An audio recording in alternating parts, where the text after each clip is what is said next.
pleased to be part of this debate. I should also say that most of my expertise is really in the UK, so it's kind of unusual for me to be talking about global trends and global issues. But what I hope to try and do is talk through with you some of the thinking I've been doing. I'm co-director of the LSE's International Inequalities Institute. As I set up by the LSE to respond to this issue, everyone today says inequalities is a defining issue. Barack Obama, the World Economic Forum, Oxfam, etc. So everyone's saying inequality is a huge issue. But what exactly do we mean by that? What are the issues around that? Can we break that down into something a bit more tangible? We've already heard all sorts of ways which we can, but I just want to offer six issues. I was asked to think about how, shaping up a research agenda. So these are 6 issues. I'm just putting on the table very quickly. A few slides. I suspect many of you know much more than I do about the data involved, so apologies for telling you things you already know, but I just want to, from my perspective, explore a few issues. One of them is just, well, what actually are the trends in global income inequality? It may seem a simple question. It is a simple question, but the actual answer is not straightforward. So one of the answers put forward most importantly by Branko Milanovic is to say, actually, yes, income inequality is increasing in the US, but globally it's declining as the poorer parts of the world catch up. But the second, more pessimistic approach, linked into thinking of the group around Piketty and Atkinson, is, in fact, that's not the case. If you measure inequality the right way, in fact, the trends are very bleak. Let me just give you a flavour of that debate. This is something I'm sure you've all seen, the famous elephant graph. Milanovic made it famous a couple of years ago.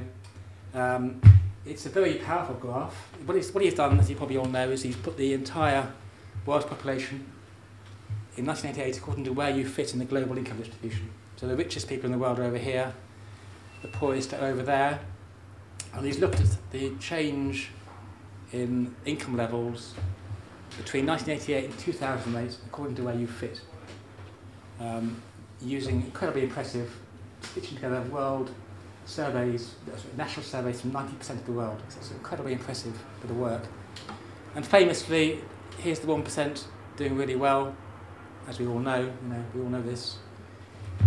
The big point, of course, is actually people who do really, really well are the middle classes in the emerging economies, China, India, parts of South America, who were relatively poor, but they've actually seen their incomes increase substantially. And then over here you've got this group, which is the group which you might think of as voting for Brexit and Trump, who are the middle classes in America and UK and Europe, who actually lost ground because they've been caught up by people in the emerging economies and left behind by the 1% in their own country. It's a very powerful graph, and I think it's probably the common sense of its time, but it is important to recognise there is a different interpretation, and this is the interpretation put forward by the group involved in the World Income Database, which their big argument is to say, let's not use survey data, because survey data only is not going to capture the top end. If you're very wealthy, chances are you don't get asked to do surveys, and if you do, you still have to get a bit of money. Let's use taxation data. And the replication of this is a very much more depressing figure, which is that the 1% have done really well globally. The emerging middle class have only emerged very slightly. And it's really a depressing interpretation. Now, this emphasis here is measurement issues are really important. The taxation database, the World Income Database, only has 60% of the world on it so far. So they have lots of missing countries, particularly in the global south. And they make interpretations about, well, we can assume South America is like Brazil, which, it's detestable. Whereas Milanovic has much more of the world's population.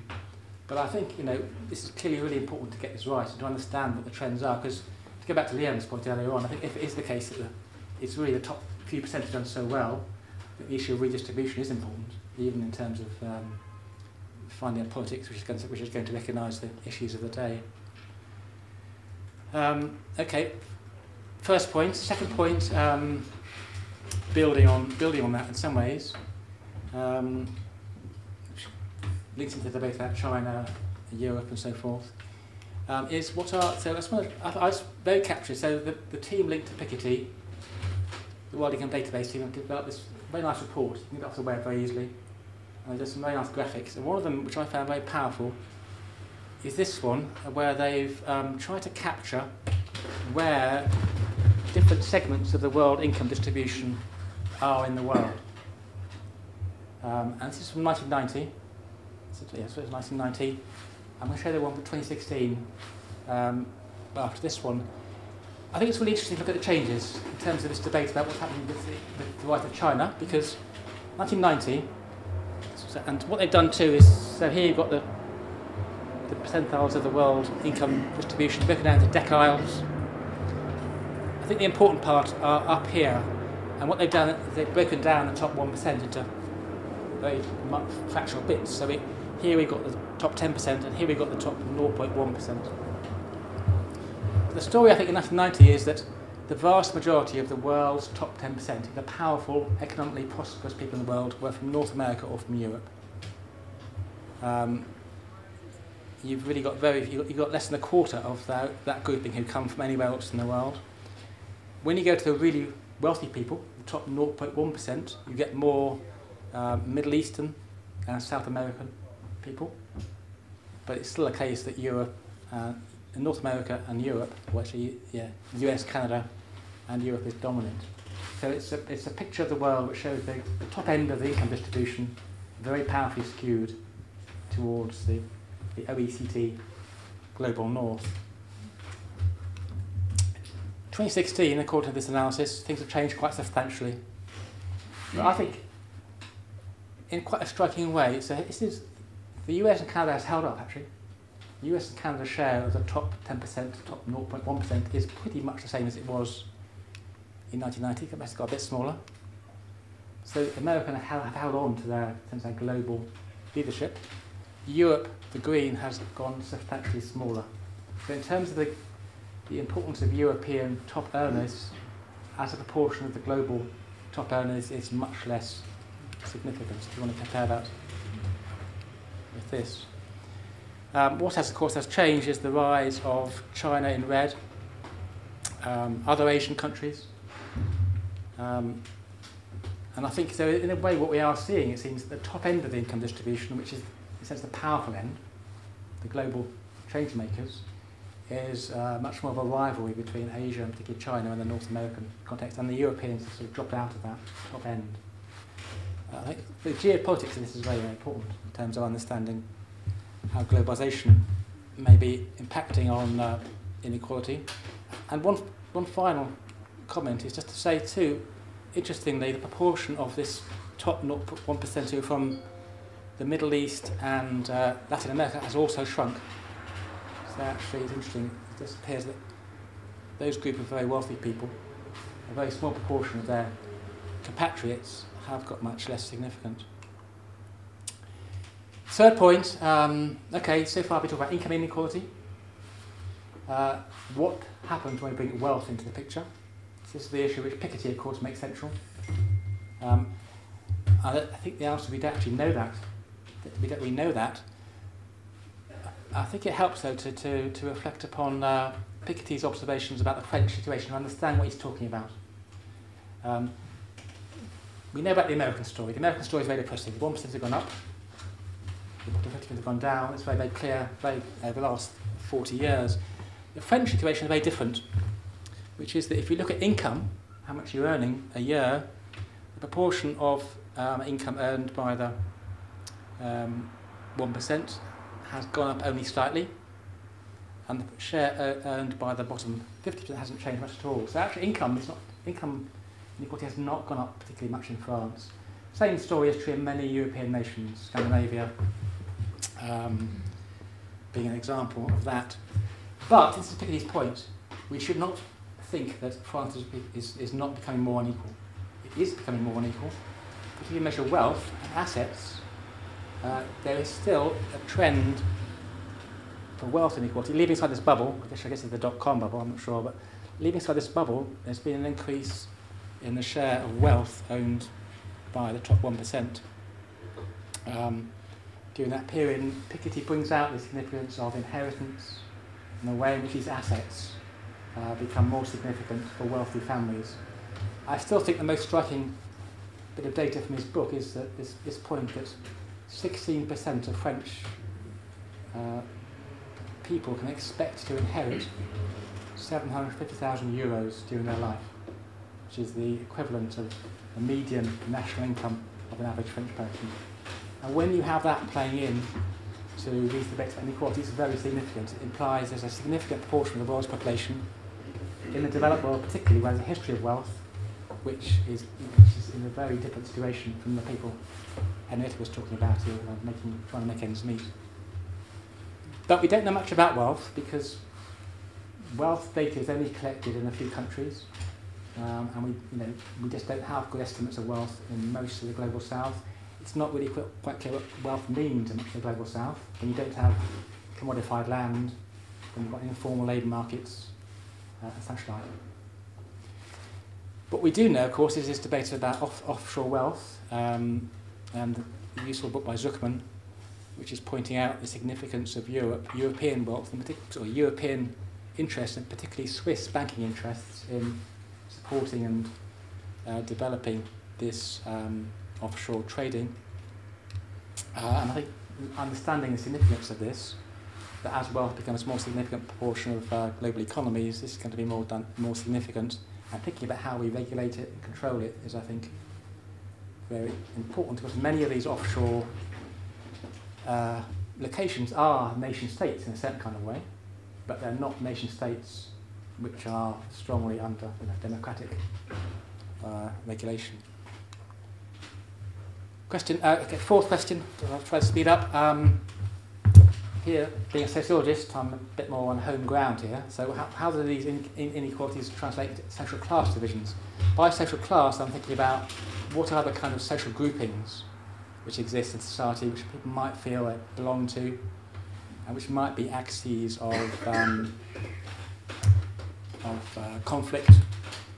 And there's an interesting recent book by a sociologist at Humboldt University, Boike Rehbein, who compared very impressive survey analysis, in-depth interviews, ethnographies in four very different countries, hugely different countries: Germany, Brazil, India, and Laos. It's a bonkers-eyed approach, but interesting even so. And he argues if you look at patterns of social mobility in these four countries, you can kind of distinguish four roughly similar groups, but the numbers in these groups vary a lot. So they're a very small elite group, he calls the Aloof, less than 1%. These are just incredibly well off, don't have to worry about any aspect of material life. There's an established, secure professional middle class. That's about 30% in Germany, much less in the other countries. And then the majority of the population divided into these two groups, what he calls fighters, which is the kind of working class in the old language, and what he calls the marginalized, the precariat, or the excluded. And his argument is, having done lots of life histories and looked at change over time, is actually it's really difficult to move long term between these groupings. So if you are born into a marginalised group, you stay there. So I think this is a really interesting exercise to think about, well, how can we understand these kinds of divisions as ones which are very powerful and what their significance is globally? Has a bit of similarity. I was involved with the BBC a few years ago on this famous Great British Class Survey, very controversial. We had a similar argument there, actually. It's a small elite class, which is cut off from the established middle class, and what we call the traditional working class is separate from the precariat class. So I think the old fractures between middle and working class, which people still talk about, aren't really helping identify the emerging global class divisions of today. Okay, two left. How global is the economic elite? So one conventional argument is to say the elite are really global. They're global change makers. They're global drivers of change. The view of Rehbein, and it's supported by quite a lot of other researchers, is actually to say, in fact, the really powerful elites are not very global. The really powerful elites depend upon their nation for their economic prosperity, for their social networks, for their influence. This is a quite interesting bit of data provided by Michael Hartmann. He's a sociologist in Germany who was looking at the top 1,000 chief executives in the world in different countries, and he asked the question, how many of them are actually from outside their own country, and how many of them have got overseas experience. And actually, despite all the rhetoric about global labour markets for talent, only in the UK do a significant number of chief executives come from outside the UK. Everywhere else it's 5-10%. Germany's interesting because Germany, quite a lot of chief executives have got overseas experience, but they then come back to Germany to be chief executives. So, this is also what Rehbein argues. Rehbein argues that actually the elite are not very global, whereas the middle classes are more global. This is true, and obviously it makes us think about how do we think about relating to these kinds of economic elites. Sixth question is cities, which we haven't talked about yet today very much. But of course, if you take this point about wealth accumulation being important from Piketty, more important than it used to be, how is wealth accumulation invested? Today, half of the tradable assets in the world are tied up in property, and the really valuable property is in big cities. So increasingly, as we live in a world with high levels of wealth accumulation, cities become more important, not just as arenas of economic activity, trading activity, but as places where people park their wealth. So driving up house prices in expensive cities. And hence, you can argue that the globalisation of wealth intensifies urban inequalities, actually at quite a local level. And we're in London, it's classic. It's probably the extreme case of that in the world. So it doesn't need much underscoring. But I did find this interesting data,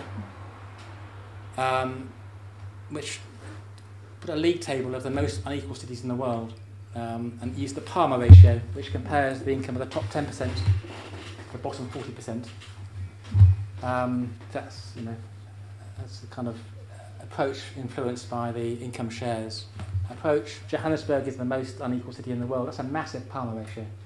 To say that 10%, the top 10% of Johannesburg owners earn 13 times as much as the bottom 40% is really quite amazing. You can also compare these urban Palmer ratios with the Palmer ratios in the country. In every case, the urban ratio is higher. So in other words, we're getting more inequality within cities than we are within nations, even though many nations are very unequal.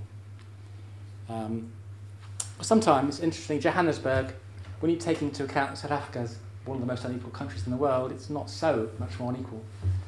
The ones which score really highly are Lagos, Nairobi, Santo Domingo, Kuala Lumpur, Frankfurt, interestingly.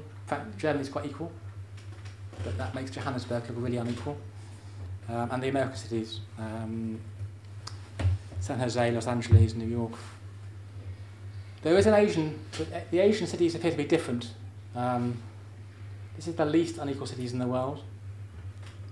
Most of them are Asian, Mumbai, and then a whole series of Chinese cities. But the point to bear, and occasionally you can find these cities having a lower Palmer ratio than their nation. That's true in Mumbai, true in many of the Chinese cities. But of course the point to bear in mind is these cities have seen massive influx in the countryside, and therefore the inequalities between the city and the countryside, rather than within the city.